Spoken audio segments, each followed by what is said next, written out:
like totally. Well, thank you for breathing it out this morning. We really appreciate it. And we deliberated, you know, should we continue to host, should we postpone, but we really felt that it would be good for us to go ahead. And as you can see, we've got the live Zoom link going, and we're also recording so that we can post the recording afterwards, okay? So thank you so much for being here. Our plan today is that it is going to be a lot of delivery for you. At the very end, we have some time for Q&A, but for the bulk of it, we are going to be splitting the time between Tim and I. I'll start by doing the curriculum review update, and then Tim has lots of updates to share with you too in terms of the ongoing developments that have been happening over the course of this year. So this is what our agenda looks like. We're going to have a brief introduction. I will then go over the curriculum review. I'll talk about the process. I know some of you were here on Friday, so you're going to hear some of the same. We'll be talking about how that pertains to our written curriculum and our standards alignment. And then, like I said, Tim will proceed with his updates, and then we'll have some time for Q&A. We wanted to start by sharing a little bit about the thoughts around education and school. And these two quotes are ones that we chose to use to sort of convey that message that, you know, we aren't a business, right? We are a nonprofit educational institution, right? And sometimes it's hard to sort of think of us as we can't deliver a standardized product. You know, we can't deliver so many widgets by the end of the month, right? And sell that many more widgets by the next month. The business of schools is continuous improvement. We are never done. So it's really hard for us to say, we're going to meet this goal. Come on in. Thank you so much. Come on in. Thank you for joining us. This idea that again, we are constantly asking ourselves, what can we be doing better? That is our job. We have to have that mindset. And we call that an innovator's mindset. So not innovators in terms of, say, for example, with technology, but an innovative mindset in that we are always asking ourselves, you know, what can we be doing better? And how are we going to know that we're actually doing it better, right? We've got to be looking for that evidence. And then a nice quote from Michael Fullan, who is an education, he's been supporting schools in education. He's from Canada, but he's been supporting schools in education from around the world. But he talks about how, you know, it's hard and it's messy, and at the end it's beautiful, right? When you set those goals and you actually achieve them. And again, it doesn't end, it just means you go on to the next one. But it is very messy in the middle. And some of you may recall that at the beginning of this year we talked about how this is a year of renewal and rejuvenation and rethinking and reimagining for ACS. We know that as a community you have gone through a lot. You have a new team here, right, to help us get through this. And we are little by little rebuilding. And we're not just rebuilding systems and practices, we're also rebuilding trust. And that takes a lot of time, because in order to change our systems and practices, we have to trust one another. Moving on. What are the makings of a great school? We need all of these pieces, right? We need a solid, sound curriculum, right? We need community. And again, that speaks to the trust that I was just mentioning. We need our students, our parents, our teachers, and more, our entire community, to recognize that it is all of our responsibility to ensure that our kids are having a good educational experience. We've got to work together. We can't do it in silos. And again, we've got to have that trust so that we can talk to each other and we can voice our concerns. We're very thankful many of you were here also at the the coffee where we had a house full, right? And that participation was so important for us to gather all of your thoughts, all of your concerns, all of your ideas. So we appreciate that. And that's the kind of thing we need to do. We need to work together. And then, of course, we need to have our mission and vision that we all believe in and that we are all committed to. And of course, we've been doing a lot of work with this. I mean, this is a really exciting time for the school, again, to be looking at its mission and looking at its vision and looking at its core values. Do we still believe what we believed when they were founded? Is it time for a change? Is it time for a renewal? Maybe it's a time for an emphasis for some of our existing mission and vision. So thank you again, those of you that have been participating in that process. It's been very exciting in terms of ensuring that we get elementary school input, secondary school input, parent input, teacher input, our facilities team input, all of our support staff input. So we do expect to have new mission and vision and values in the very near future. And again, that's important for us to all agree on and be committed to. And that's how we make our decisions, right, in terms of where we put our resources. All right, so I'm going to jump into the curriculum review. So believe it or not, when you ask people how they define curriculum, you'll get lots of different answers, right? So one of the first things we had to do is we had to decide, okay, well, what are we talking about? How are we going to review the curriculum? We've got to understand and agree what that means.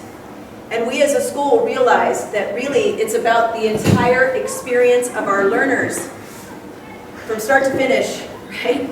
KG3 all the way through our graduates. What does it look like? What does it feel like? What do you come out with at the end? Okay, so once we agreed on that, you can imagine, all right, well, how do we review this then, right? How do you review the entire experience of all of our learners?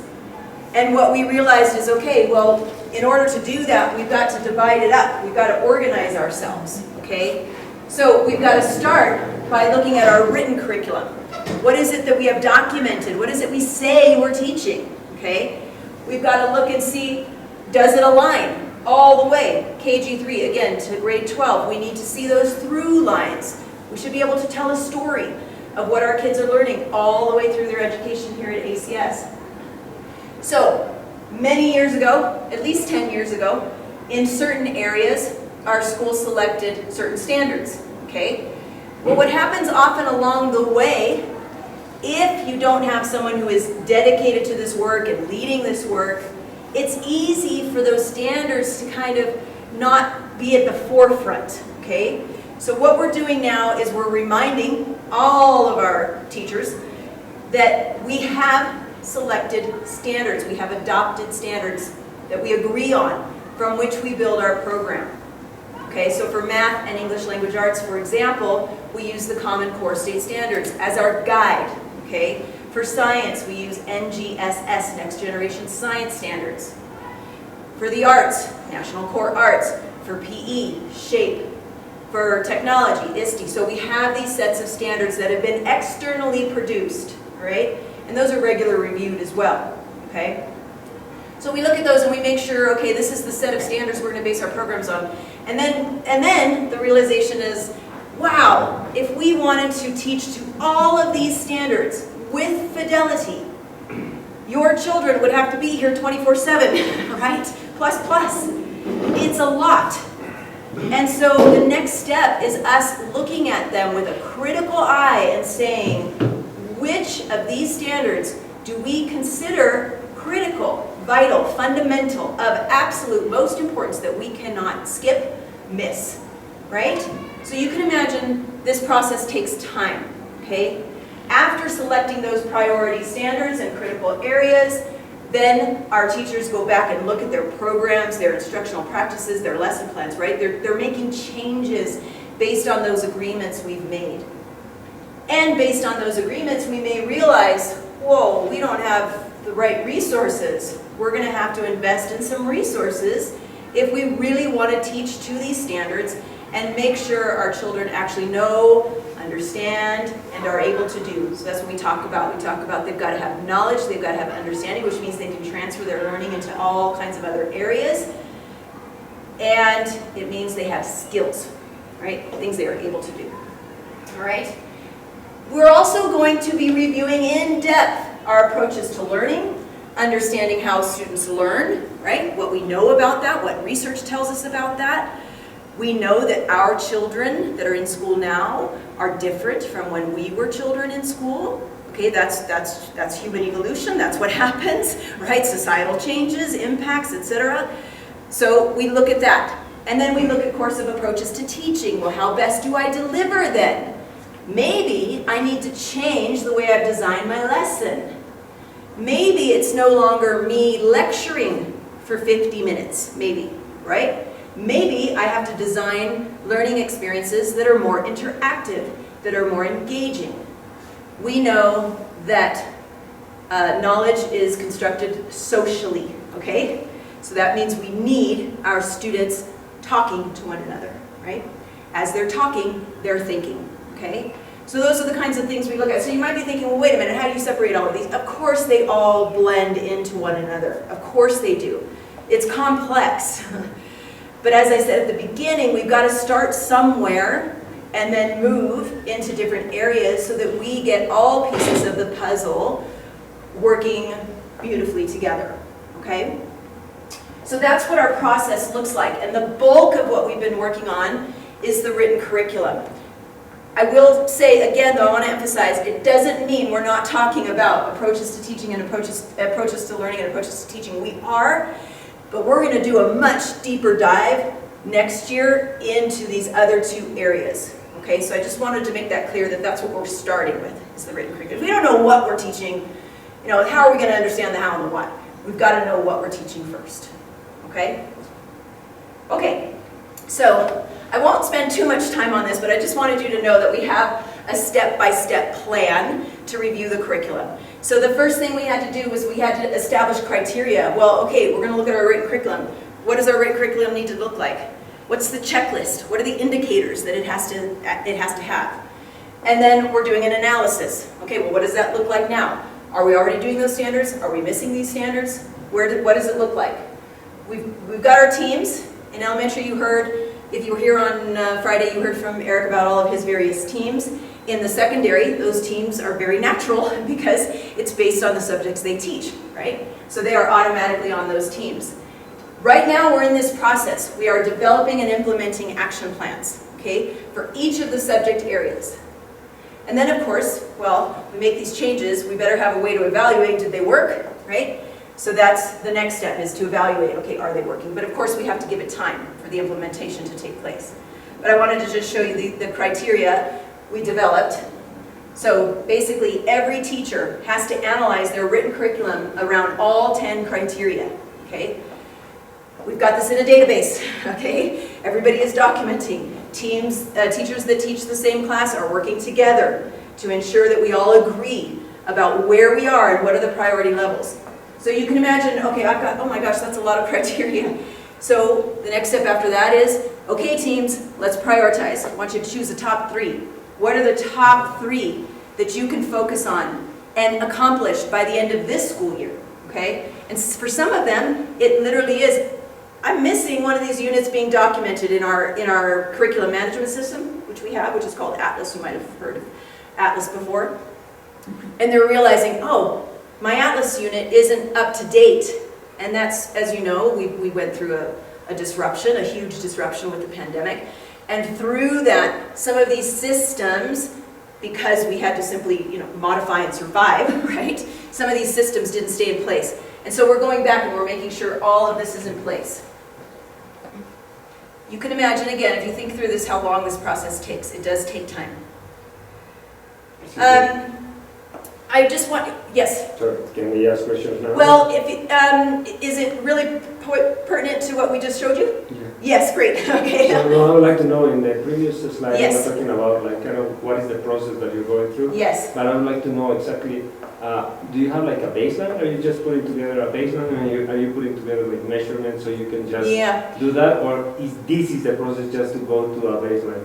So this is the process, but here is where we say where we are. So we have a continuum. So we say it needs development, development is in progress, or we're solid, we're good, right? And you already have that conclusion, or? Yes, so, yes. If we say we are, the baseline is we want all of these to say that we are solid, we are well developed. No, what I mean with baseline is where we are right now. Right? Oh yes, sorry, that's what they're doing. They're doing now that? Yes, okay. It's almost complete actually in terms of every teacher going through and setting that, yes, I understand what you're saying, it's our starting point essentially. Yes. Yes, and that's what they're doing. Okay. Yeah. And, is that going to be shared with parents and the community? I guess we could, I don't think you're going to want to look at the entire spreadsheet collection that we have. I think it's a but matter of just having like executive report. So exactly. Yes, we can absolutely do that, because what we can show is why we prioritize these particular areas, right? Or these particular steps. Yeah, yeah. Okay. I just wanted to also mention that, again, it doesn't mean teaching and learning is kind of on the sidelines. It's there, it's real. And when we think about, okay, what does it mean to be a teacher at ACS, right? I wanted to talk a little bit about the difference between a professional growth plan and professional expectations, okay? So there are minimum expectations as an employee, right? We all have job descriptions. There are expectations. There are agreements about what it means to be a professional, right? So those are our professional obligations, right? So they sit here. And if we have a situation where, well, you know, maybe somebody's struggling with meeting professional obligations, then they're going to meet with their level principal and they're going to talk about it, and they may or may not go on a formal improvement plan. And that formal improvement plan would be, let's agree that these are the things we need to see. We need to see them by this date, and here's what's going to happen if we don't see them, right? It's through a supportive environment, hopefully a very trusting relationship, and hopefully that helps the teacher who is struggling with some of these, again, professional obligations. It helps get them through that, okay? Everyone experiences a professional growth plan every year, every teacher, okay? And this is about, again, that idea of what can I be doing better as a teacher? What am I seeing from my students? What do my students need from me? What do they need me to learn so that I reach them, right? And they meet the learning expectations. Okay, this happens again every single year. It's on a continuous cycle. It's through ample support, through myself, through the principals. We set goals. We have meetings with all of the teachers by division and also by whole school. We have cross-division groups that meet together to support one another. So every single teacher has a growth plan, all right? So I just wanted to make that distinction sort of clear. I hope that helps. Again, it's updated at regular intervals. We make sure we provide our teachers with that time, because again, a lot of times they're thinking so much about these things, they forget to document. And so we say, we want you to do that right now, right? Let's document and let's see. It's a very reflective part of the process and a very important part of the process, right? And we support each other through next steps. So we just had a meeting, I guess it would have been the week before last. And so we had cross-division teams meeting, and it was really wonderful to hear elementary teachers providing feedback for secondary teachers providing feedback for elementary teachers. It's a process that's working. We get a lot of positive feedback from the professional growth plan process. All right, and fundamentally, this is the deal. We want teachers who have high expectations for themselves, right? We know this is what makes a good teacher. Teachers who are passionate about what they do, who care deeply about their students. And that's what leads into this part. I'm going to read this out because I know it's hard to see the screen. But this is a quote from John Hattie. The greatest influence on student progression and learning is having highly expert, inspired, and passionate teachers and school leaders working together to maximize the effect of their teaching on all students in their care. We call this collective efficacy, meaning we can be effective as a team. Every single teacher feeling they are responsible for every single student in our care. It's not, I'm going to work here in my classroom and I'm just going to work with my students. It's, I care about every kid. Even if I teach seniors, you know, I care about the kids in elementary, right? This is hugely important. Most important part being right here. Working together, right? Again, this idea that we cannot do this in isolation. We all have to have the same beliefs, the same commitment. Now, this doesn't mean we shouldn't be having really potent discussions, right? We should be having what we call cognitive conflict. Like, we should be having debates around what's best. because then we're going to come to consensus and we're going to make agreements and we're going to agree that we're going to be loyal to those, okay? So I just wanted to share that we are working, I will say, we are working on instilling these core beliefs all the time. Like everything we do, we're really, really trying. I cannot stand up here and say to you, we've achieved this as a school, you know, we're there. We're not there. We're not there. We know that. And we're not there, and we, meaning we as a new team, we're very confident that we are going to get there. We are seeing progress already. It's actually really exciting because we see progress happen, we get excited, we share with one another. And we talk about how do we now make that spread, right? How do we make others come on board with some of these different ideas that we've brought to the table? Okay. I wanted to do a quick mathematics update because I know that has been a concern over the years. And so I just thought it would be nice to provide a timeline of what's happening, what has happened and what is happening in the future. So I already spoke a bit about how we adopted Common Core standards, and those continue to be the standards on which we build our programs. And we, again, continue to do what we call them deep dives into the standards, because believe it or not, some of the conversations we have with teachers is, let's look at this standard. Do we all believe the same? Do we understand what it means? How do I know that a child has actually met that standard? Well, I think this shows evidence that they have. Well, I'm not so sure about that. I would say that something's missing, and this is what it is, right? You got to, again, have those conversations. All right, so we have partnered with a math consultant last year and reviewing the data in terms of looking at MAP data scores, looking at our internal assessment scores, talking to teachers, right? So after reviewing the curriculum and resources, the decision was made to adopt Eureka Math as our key resource, okay? On the next slide, I'll show you a slide from Eureka, because if you aren't familiar with Eureka, I urge you to please go online and take a look at it. Get into that parent portal, because there are a lot of resources for you, and it can help in understanding. Is that not Common Core anymore? It is. Oh. The Eureka, so I'm so glad you asked that, because this often gets confused. So the Common Core state standards, which again are used all over the world in so many schools, but not all schools are using the same key resource, right? So the resource is the manner in which you teach the standards. So we chose Eureka, but there are many to be chosen from, right? So what we do as a school is we say, okay, but we need a key resource that we, of course, evaluate and decide, does it meet our criteria for how we want students to learn? So that's how Eureka was selected. It doesn't mean that your children, it's not like, again, when we were in school, it was the textbook. That's what you did. You didn't really look outside of that, unless you had a really dynamic teacher, you know? So that's changed. That's changed for us. We now have so many resources at our disposal. We pick a key resource, and then we want our teachers to supplement, because we want them to be creative, right? And that's where the what we call the art of teaching.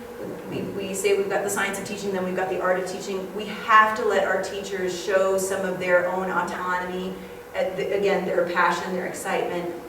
It's the greatest thing when a teacher tells you, you know, I was just thinking about this and this and that, and I figured out how I could put all these pieces together, and then we did it, and the kids really were so engaged, and you know, that's what we want from our teachers. Okay, so back to the timeline. So here we have opened up a math explorations class for those students that have some fundamental needs in terms of their conceptual understanding of mathematics. And we are continuing our partnership with our consultant.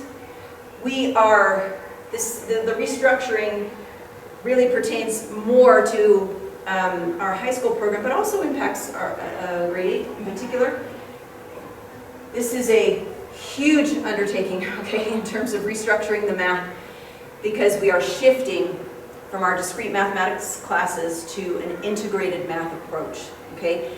I don't want to go into the deep details of that at the moment, but please watch, because we are going to have a math information session following the March break. and that will be strictly focused on math and why we are doing this restructuring. Okay, so I invite you to please watch for that. Okay, it'll help with understanding why we're doing this. Okay, so for next year, we'll continue with Common Core State Standards, on which we build the program. We'll continue using Eureka. Our restructuring plan will be ready to go. We're going to select key resources there because we do not yet have our key resources for our integrated math programs. So we're going to have to be doing an analysis of our potential resources. So we'll make that selection. We're going to continue to upskill the teachers. Grade 8 will continue with pre-algebra or algebra. Grade 9, algebra, geometry. Okay, so that's not a shift, all right? Does this make sense to everybody that that's going to remain the same? It's in the following year, 25, 26. So does anybody have a 7th grade student here? Yes. So your 7th graders will begin the 2-year integrated math when they get to grade 9, okay? And again, we'll go more in depth at the math information session, okay? And then, again, all of these pathways, we know this will be secure, but we also want to be sure that we're implementing some other creative ideas and creative ways for kids that want to accelerate, okay? Or extend. And then statistics as well will still be considered, okay? But everything's up on the table, yes. Just a quick question Yes, without getting yes. into details. Are you also making sure you have the right teachers because in math, you really have to have a teacher that likes it, that understands it, that knows how to teach it. Yeah. Right. So, yes. That's just... No, so that goes back to the part about teaching at ACS and what we want. We want teachers who are passionate and, as we said, expert. Now, when we say expert, we encourage our teachers to be risk takers and ask for help, right? So we have to be careful with how we use the term expert in terms of we don't want teachers to feel like, oh, I can't ask questions because I'm considered an expert, if that makes sense, right? But yes, in terms of absolute foundational understanding, yes. And so that goes back to that idea that, look, there are professional obligations that you must have. And if you don't have them, then we need to support you so that you get them, or we need to consider alternatives. Yes. Yeah. Can I also throw in there that also the teaching training, teacher training is continuous too. Yeah. You know, the teachers that we have are doing what they do, but that doesn't mean that we don't ever stop expecting people to continue to learn. Just as we want students to learn, teachers are continuously learning too, through things like that professional growth plan, but also through a training that you and another teacher are attending later this week, I think. Specifically about math instruction at the high school level. So the learning is continuous. And yes. We don't stop at, well, just here's a new book or here's a new material. Teachers have to learn how to teach. And that doesn't stop. Every week we dedicate time for our teachers to learn professionally, right? Every Wednesday, as you know. Our secondary school doesn't have the same amount of time on those Wednesdays as our elementary school. And so does that make it a little more challenging for us? Yes, it does. And so we are hoping, one of our aims, and Tim will talk about this later, but one of our aims is that in our new iteration of our schedule is we ensure that our teachers have co-planning time so that we can move this work along a bit quicker.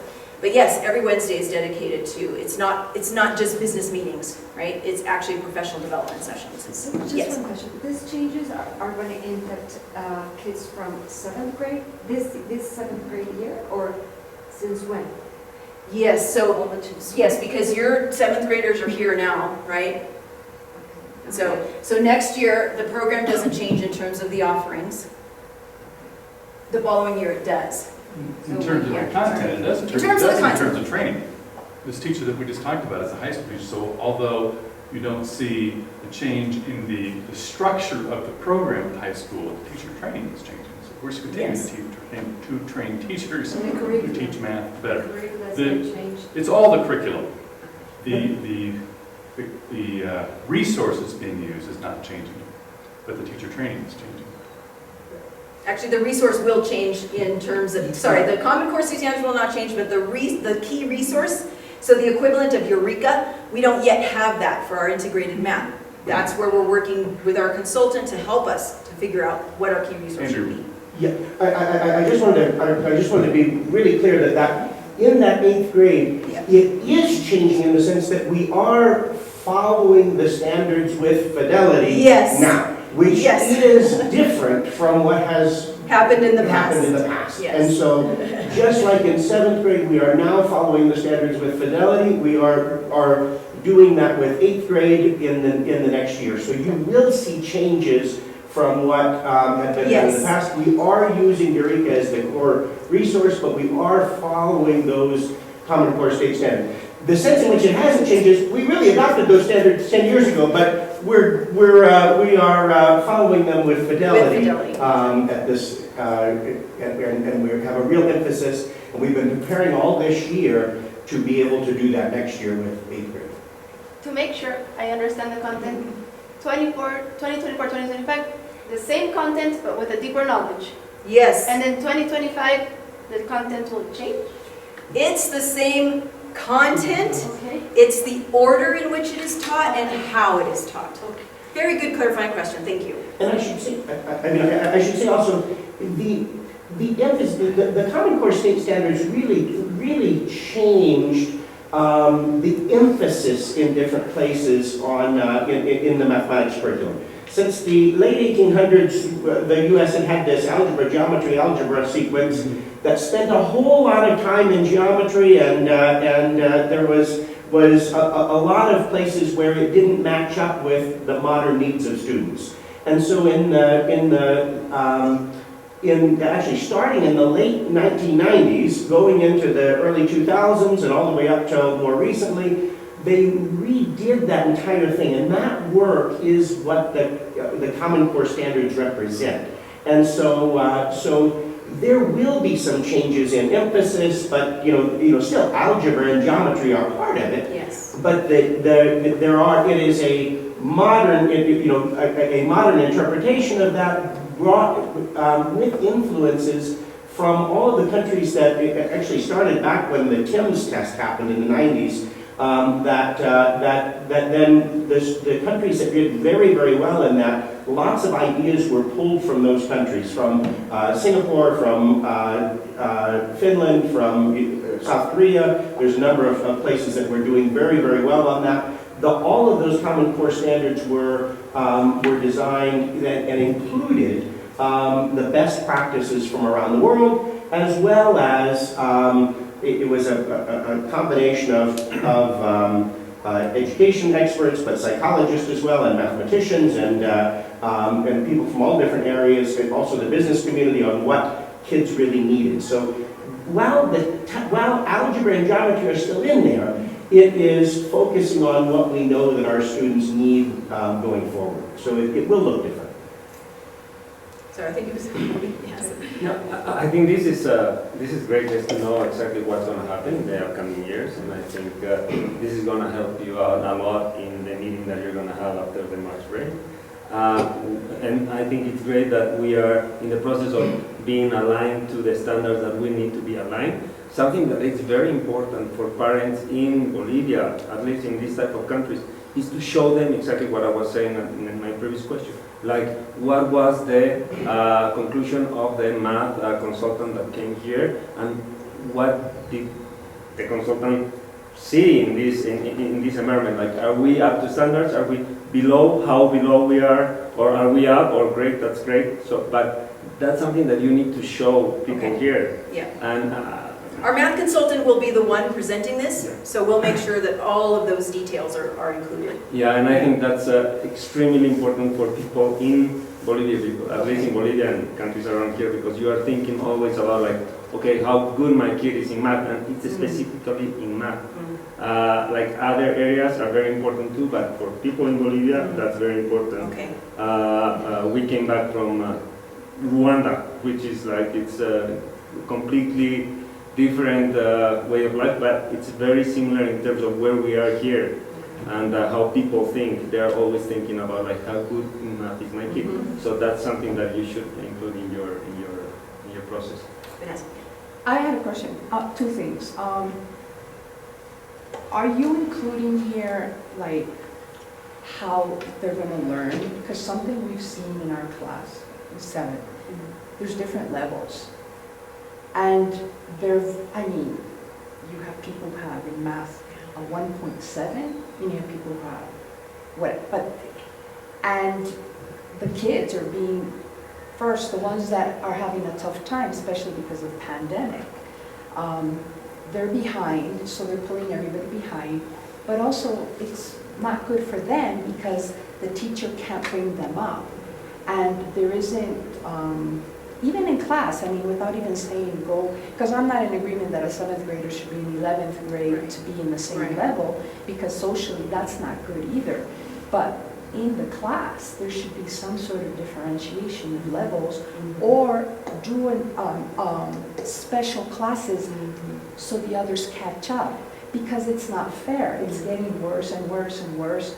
I mean, they're even having problems with math and division, things that they should already... Yeah, you bring up a good point, because of course kids have to have a really deep conceptual understanding of what we would call those basics, those fundamentals, before we can move them on. We can't just keep moving them on, right? But the ones that are ready to move on need to move on. And so this is actually one of the areas where, again, our consultant is helping our teachers to figure out, well, how do I do this? How do I make this? And how do I extend this so that the kids that are ready can extend? And how do I modify this so that the kids that need support need support? It's one of the areas where our teachers need support, and they've asked for support. So that's a good step. So yes, we're cognizant of that. It is our obligation, I would say, it's our obligation as teachers to make sure that we are providing what we call productive struggle, or zone of proximal development, where the kid is on the edge, right? Like the kid is on the edge of being challenged. Because what happens if I'm no longer challenged? I'm bored, right? I'm wondering what else I could do with my time. You know, my mind starts to wander, et cetera, right? Right? So we know that that is our obligation as educators. And I will be frank again with you that it takes support. Like Tim's saying, this is the kind of thing we have to constantly support our teachers with. But there's also some things we're seeing in our class. I don't know if in ours are one up or one down. There's transfer students that are coming into the classes. They don't know English. So what do? That person's supposed to go to 8th grade. Oh, they don't know English, let's put them in 7th grade. And then you have the age thing first. And then you have a lot of people that don't even know English, and they can't even give a presentation. They're not understanding. Before in this school, there was English as a second language, ESL. And first, either you didn't come into the school if you didn't know that you weren't leveled up, or you had a separate area, which was the ESL area, that really helped level up the kids. And pretty much they would level them up in 9 months. But now we have kids that are being put in the class, day-to-day classes. They don't know English, and we're seeing it with our kids. Again, it's not included in this presentation, but that is another area we are looking at, our student success program, our student support program, and what that looks like, again, all the way from our youngest to our oldest, and that would include that language support for our students. Sorry, one question about the first question. This was our concern like at the beginning of the year, and we expressed that concern. And right now I understand what you say, that you're looking about it, but it's already almost, the year is over, and we still have the thing about the level, the kids that should be at the Yeah. So here is what this is, and I know Tim was going to mention this in his updates, which we'll get to in just a minute. One of the things we, again, are really trying to build here is trust. And so when you have a concern as a parent that your child is not being challenged, you really feel like, you know, this isn't right. I can feel my kid isn't challenged and they're ready to challenge. Please, you need to go directly to the teacher and have a conversation, right? Respectfully, right? Hey, here's what I'm seeing here. You can even invite your child to be with you. You know, what is it you're feeling in the class? Do you feel you're being challenged? Do you not? You know, you need to feel, we need our parent community to feel very, very comfortable and confident in going directly to teachers. And I know that sometimes there's a sentiment of, well, no, that's not our responsibility. Tim and I can't be in every classroom every single day. We simply cannot. It's not possible, right? So are there things happening in classrooms that we're not aware of? Of course there are. We literally cannot be there every single minute. We need, again, parents to feel comfortable. Do you feel comfortable as a community going to your teachers and saying, you know, can we have a conversation about this? I really need some support I don't think it's here. a thing of comfort. I think how I see it, I think the teachers don't have the tools to be able to do all that. If we go and we tell them, you have kids that are getting bored and you have kids who are struggling, maybe it's their fault, maybe it isn't. I think they don't have the tools to work with that. So but what I think that goes... So what I would suggest, yes, and I would say you go to the teacher only to talk about your own child, right? Because that's whose experience you know. You have that conversation. If you leave feeling, I don't know, I'm really not confident that the teacher is going to be able to do this, then you ask to speak with Tim, right? I'm sorry, I didn't mean to interrupt you. We're talking about growth. We're talking about professional development. Teachers are learners, just like everybody else here. And we're working to develop them. The reason that we're focused on professional development, the reason she's talking about collaborative work time, the reason that we're hiring consultants is to help upskill our teachers. Yeah. So to say, well, we talked about this 6 months ago and nothing's better, I disagree. I disagree. Because it's a process. Learning is a process. Growth is a process. We continue to develop those skills in our teachers. Some of the things I would like to share with you if I have time, some of the structural things we're trying to do to create capacity for that. Excuse me. We talked about, for example, elementary school having more time to focus on collaborative work and on training. Every Wednesday afternoon, they've got the full afternoon. Middle school, high school teachers have no time because the schedule is what it is. So I can share with you a little bit about what we're focused on with the schedule, because I think that's a critical thing. The structure of our day, the structure of our week, of our time has to have time built in to be able to support those teachers. We want our teachers to get better. We want our teachers to grow and be skilled. We know that we're not where we all want to be, but we have to be able to do that. And it takes time. They're learning, they're growing. We don't change out our teachers and bring in different ones, because these are the people that we have, just like the students. The students are the students that we have, teachers are the teachers that we have. So we have an obligation to develop their skill. That's what we're doing. They're growing, they're learning, they make mistakes just like kids. And we're in there trying to help them develop those skills. The other thing I was going to say about, you talked about the curriculum review process, is you showed sort of linear. It's not linear, actually it's cyclical. Because when we look to improve a program, we're constantly going through a review process and looking for opportunities to improve it. So there's no, we're done now. There's never we're done now in school. We're always looking to grow and improve. So even though as we pick apart some of the pieces of the written curriculum that she shared, and we look at where are we in that cycle, in that process, there's always review going on. There's always like, what else do we need here? What teacher training is needed? Do we need a consultant for that? Do we need a different kind of resource? Do we need, what is it that we need? We know we need something, so what is it that we need? How can we effectively use our time, the money that we have available, the resources to be able to develop that? And we do it on a developing basis, because it's different. You know, we're talking about math, but we're trying to teach kids a lot more than just math, right? We're trying to teach them all the skills that we want them to have so they're successful here. So this process is continuous. The growth is continuous. So you may not feel like, boy, the place is, you know, the kids aren't better than they were. But I think they are. I think we're getting there. I think it's small. Change is really hard. Organizational change is really hard. I've been doing it for a long time. It's always slow, and you're doing it well. It's slow because you're trying to do things like build the trust you talked about.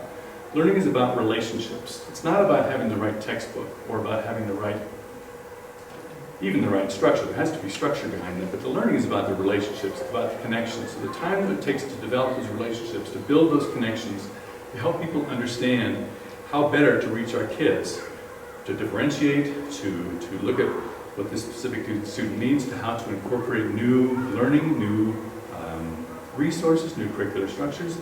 It's a process. It takes time to do that. So we're growing. We're all growing through this process. But you have to be able to see it that way. You have to be able to see it as a process. It's a growth process. It's not, if we just get the right book, now kids know math. No school can do that. It's a process. So let me just jump in a few things that I got up on here to talk about some of the other things we're doing in the process to try to develop those relationships and those connections, because it is so critical.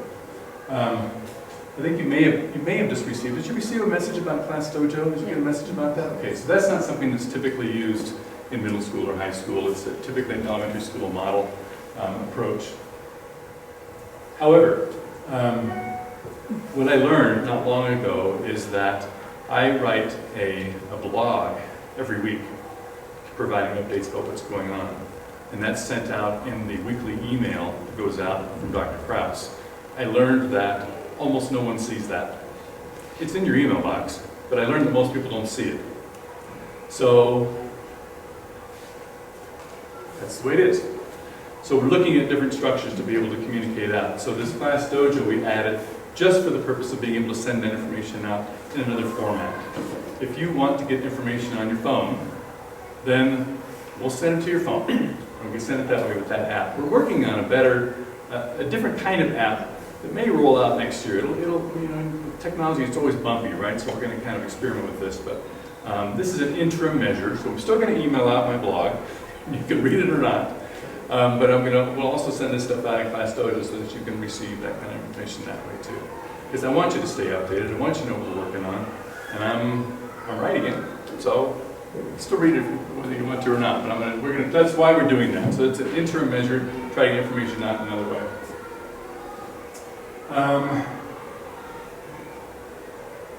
I guess this is referring to messaging back to teachers, right? You can't message back in Class Dojo, but you can always email teachers.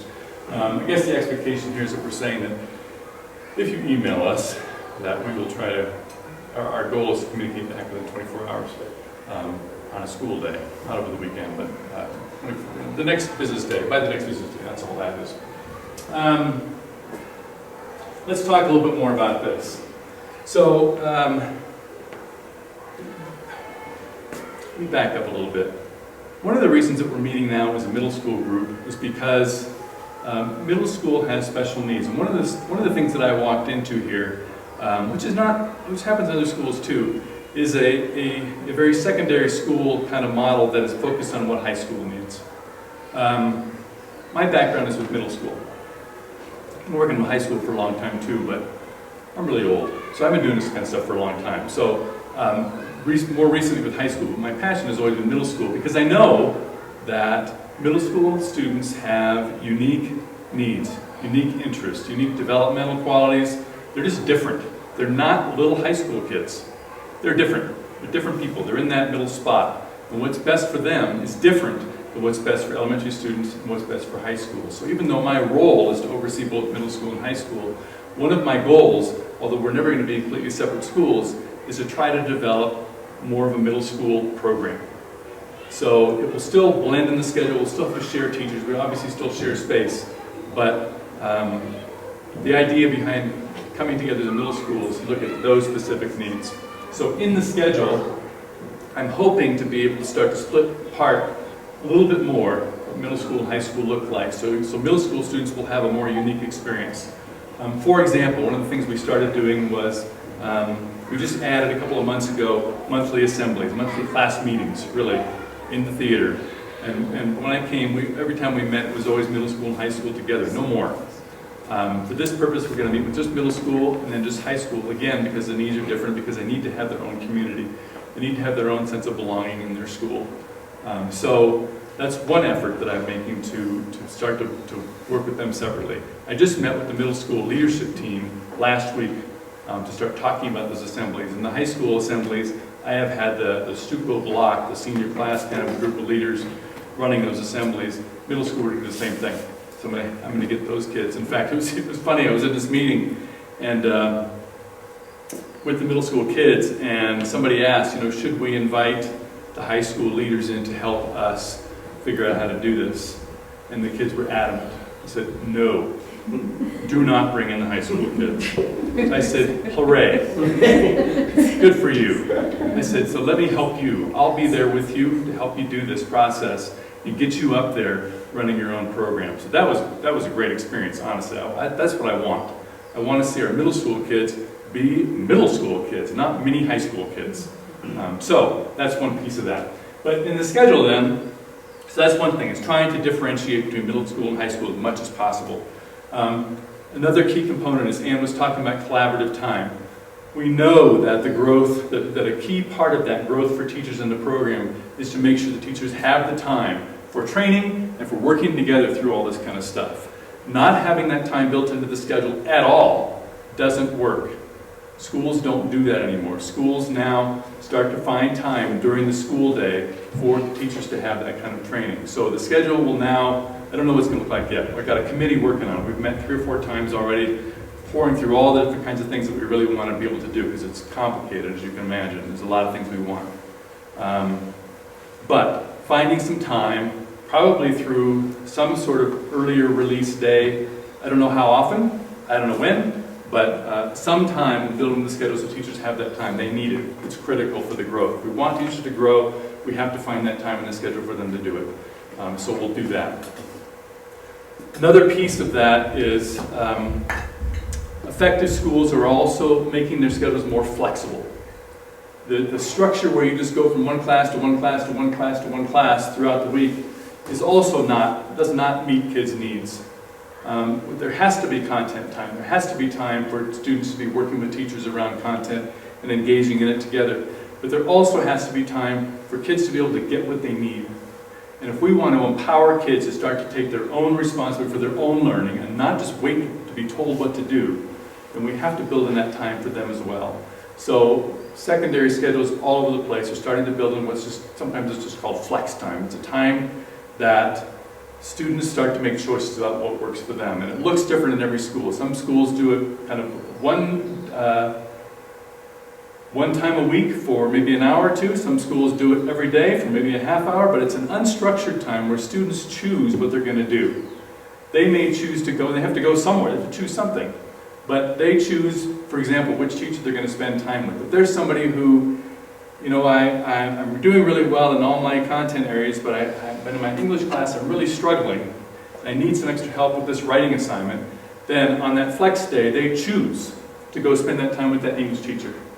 Get that specialized assistance, maybe in a small group, maybe individually, maybe even that class. Maybe even that English teacher feels like this one class is really struggling, so I'm just going to create extra time for this class. And for the flex day this week, for example, I'm going to have that whole English class come back here for another English lesson so that they can get that kind of instruction. So having that kind of flexibility in the schedule for teachers to choose and students to choose gives them what they need, really, to be able to build, to take more responsibility and get stuff done. It also sometimes is just used for homework. You know, we've got time in our schedule now in our classes. Some of our classes are honestly probably too long because student time is unstructured and the students are doing homework and then they don't have anything else to do. Well, that's a problem, right? You can't tolerate that. That's a waste of time. It would make much more sense for those students to use that extra time to say, what I really need to be working on is this. So I'm going to go to this place, work with this teacher, and get this stuff done, and get the support I need to get that thing done now, instead of sitting in my class with nothing to do. So there's a couple of pieces with that schedule. So what exactly is it going to look like? Sorry? Classes might be shorter. Classes might be a little shorter to build that in. Also might be, there's a bunch of different things that we want to have happen in there. There's always give and take, right? I mean, we've got to have one schedule that works for everybody in the school. So, you know, will it meet everybody's needs and will everybody be completely satisfied? Well, no, of course not. But we will try to do better than we're doing now, because the problems with the schedule and the structure is now, I mean, the list is very long.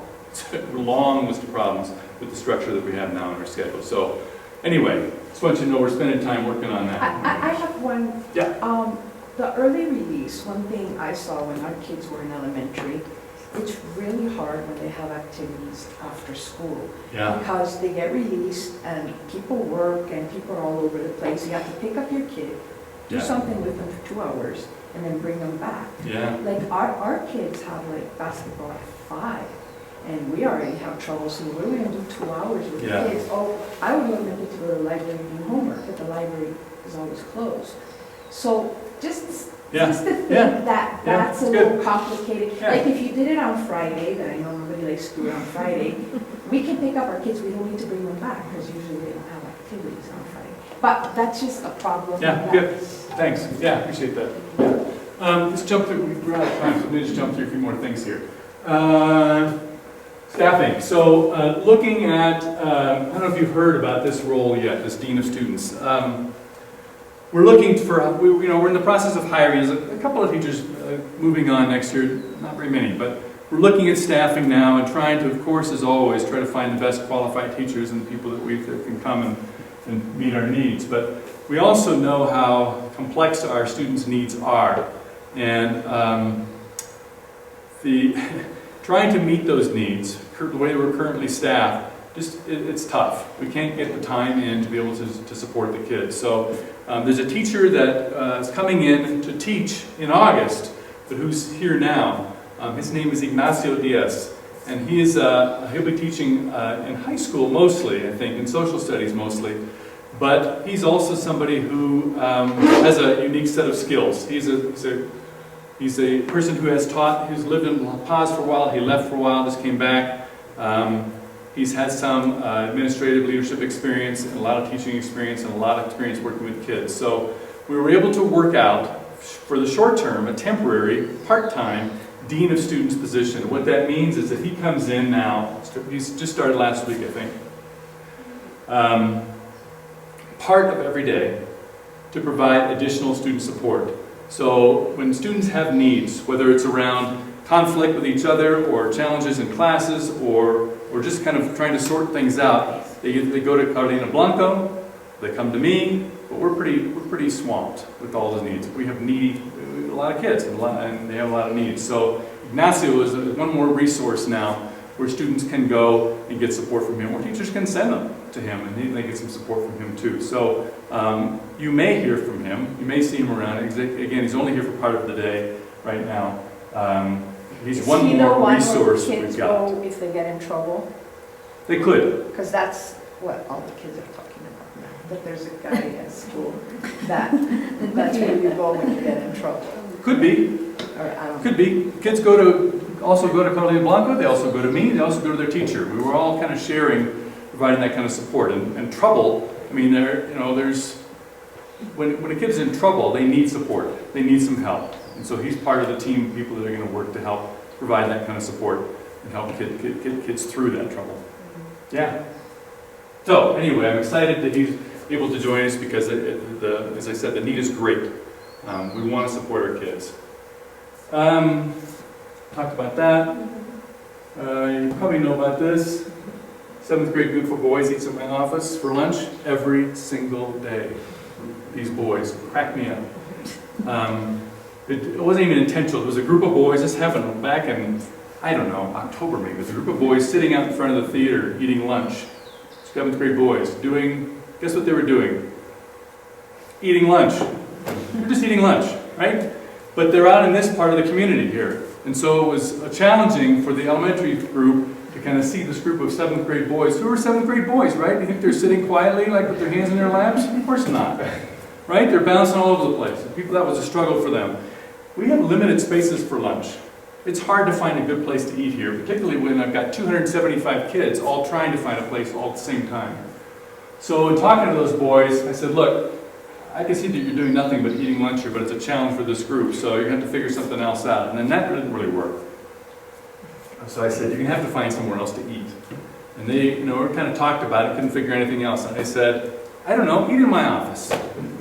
Well, it took me seriously. And they haven't stopped coming. So good for them.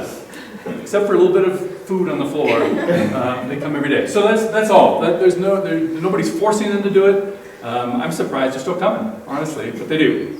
So that's what's happening there. But the good thing about that is, as I said at the beginning, learning is about relationships. It's about connections.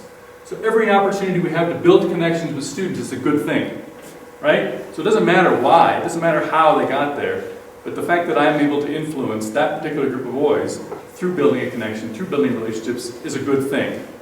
And I can also model that for everybody. That's how we impact change.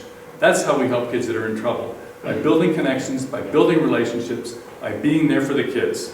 That's why we have to have another person, because there's not enough of us to go around. I can't impact all the kids. gotta have people help me do it. So that's what we're doing. Okay, last thing, and then I'm going to stop. This is related to Classrooms Without Walls. You know that because you've gotten communication from me about that. I don't know how to get into this really very well right now. The current structure of Classrooms Without Walls, the list of problems with that is also very, very long. And so what I thought I would do is try to gather a group of parents and teachers to try to figure out some other solutions, because I think the purposes of this, which are to, again, build connections, build relationships, build community with the kids, and have them take responsibility for their learning, are critical. We still want those kind of things.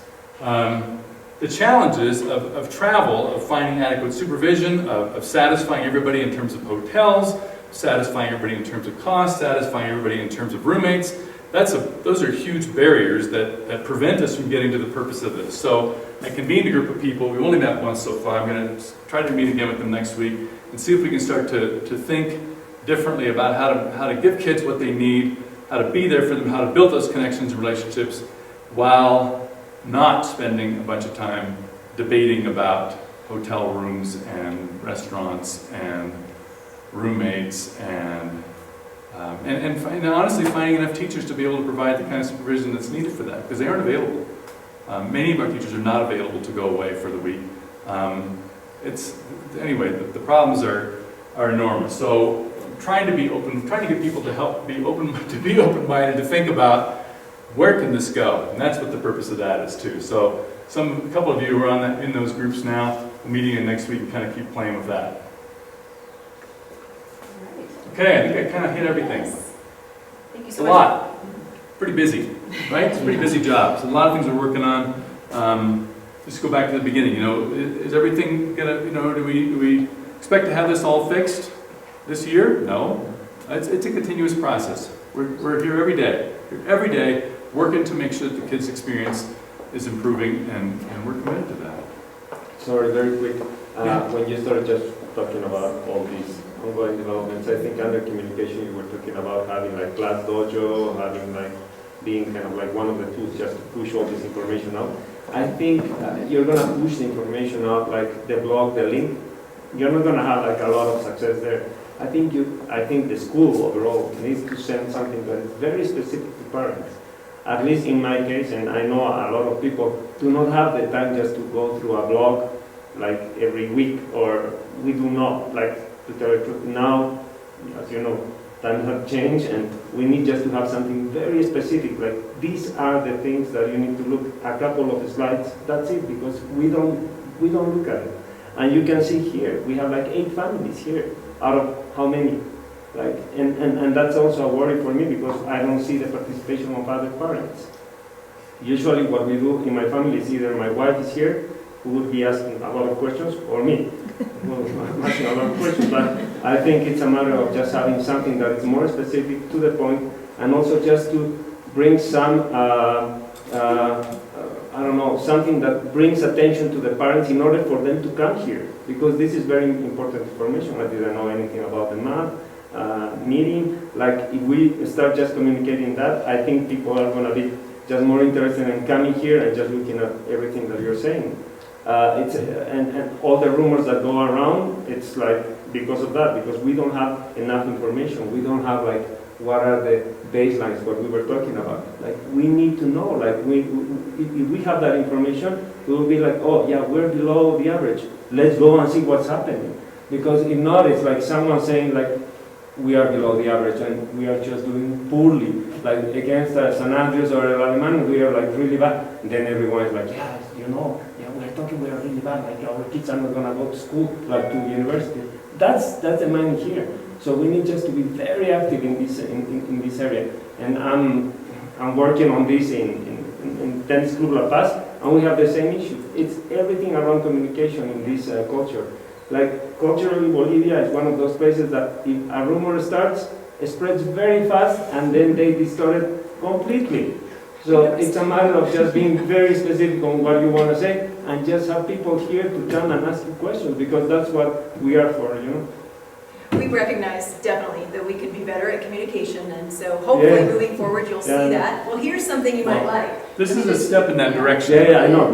Putting it on your phone, because what the blog that I write is not lengthy. It is important. Everything that I say is important. Yeah, but but the point is that I write that message and I've been sending it out in that blog, and it's been coming in a format that I learned isn't readable. So that's why I went into that. It's like, I know we're all about this, right? So if it comes up there, there it is. If I go now to Class Dojo and I look at all the messages that are being sent, it's like 2 hours. We shouldn't have got anything from us yet, because I haven't sent anything. 2 pages, like a lot of information that I go like, dear parents, I hope you're doing well. No, just go to the point. Well, here's an example. You didn't get that from me. No. It's a culture, but we need to change that. We've gone over time, so we'll respect, of course, if anybody has to leave. But here's an example, perhaps, of what you're talking about. And this is kind of a nice soundbite to finish on here. So we've got some Wi-Fi news, right? Oh, I thought, yes, that's what I thought we would get some. Yes, some class and arrays. So, and this is something that you will see posted on Class Dojo, and hopefully that's the kind of format you're looking for. That it's kind of quick and visually appealing. As you can see, new Wi-Fi network is coming, right? The cable laying tasks will begin on Monday, March 11th, today! So that's exciting news, right? Again, it's been a long process. We appreciate, of course, your patience and support. But this is very exciting because, of course, this is essential. We absolutely have to have this high-functioning network for us to be able to do schooling properly. I love the last one. We look forward to hosting the fastest network possible. Okay, so hopefully you will actually experience that, right, in the near future. We, of course, have done Q&A along the way, but if there are any burning, yes, okay. Sorry, I understand you're doing a lot with stuffing, which I think is great, that you're challenging teachers, but sometimes the school has the needs to have substitutes. Yes. And I think we have a problem there because my kids told me that some of the substitutes not even speak a good English. So I think we have to take some time to see the kind of substitutes that we're having. That's one point. And the other thing is about schedule. I would like to know if you already evaluate the change that the school made about having some subjects just for 6 months. Like, for example, what I remember right now is French. My kid took French the first semester. Now I asked some words and she doesn't even remember, and she's like, I don't remember. Yes. So I would like to know if the evaluation. On my list. It's on the list. And you can imagine language teachers have a lot to say about that I as well. imagine. So I would like to know if you already have an evaluation about that, if that's going to continue for the next year, or if you're going to take some changes about it. It's part of the list of things that are getting evaluated and changed right now. Yes, it's in process. I know that that's not effective. But that will be effective next school year? Yes. In August? We're going to see Yes. that new schedule? Yeah. Yes. That would be Studies, My kids I know. need I know. The list is long. There's probably nothing that you can tell me that I don't know about that. Because the list, we talk about it all the time. And as I said, that schedule committee has met 4 times now. That's the stuff we're talking about. What about this? What about this? What about this? Can't have that. Can't have that. Can we have this? Can we have that? It's, no. We'll see it in August. Hopefully you see it That's before great. August. Yes. I want you to see it before August. That would be great. And I can tell you also that every school that works on their schedule always changes it. There's no perfect schedule. I've worked in, I don't even know how many schools. Nobody has a perfect schedule. No one. Is that what you were talking about when you said continuity, that not only one class but have 2 classes before? Like, is that what you were talking about, not just having one class during the meetings? Yes, that's right. That's part of it. Sorry. Frequency of classes. That Well, could that's vary. part of the question. Yeah, You know, you can even decide. You can even decide this class needs to meet more frequently than this class. I mean, it's a puzzle. It's a big puzzle. But yeah, all those factors. I mean, this is the stuff. We're all thinking the same thing. But putting it all in that puzzle and trying to make it all work, as I said, there's going to be some give and take. There's some stuff we're going to say we can emphasize this and not this. What I was going to say was schedules are always evolving. There's no school that has not changed their schedule that still hasn't said, yeah, that's still not quite there. Next time, let's do this differently. So they evolve. No, They're just the good thing evolving is things. that you realize that maybe that's not working. Yeah, that's exactly right. That's And that's where maybe that's where we are now. But The challenge, you can't change it multiple times in a year because the fallout, the impact and everything else. So, you know, if we could have changed this, you know, back in you know, whatever, October, we would have, but everything else is connected to that. So you say, well, we're going to shift this thing, okay, just, now you're looking at staffing things, you're looking at facility use, you're looking at class, all those things have to go into that. So the schedules are year-long experiments. We'll just try to make it better. Yeah. It will be better. It's very exciting for the new schedule. And be better about communicating. All right. Well, thank you, everyone. We really appreciate your time. And Thank you. yeah, we'll send out the recording as well.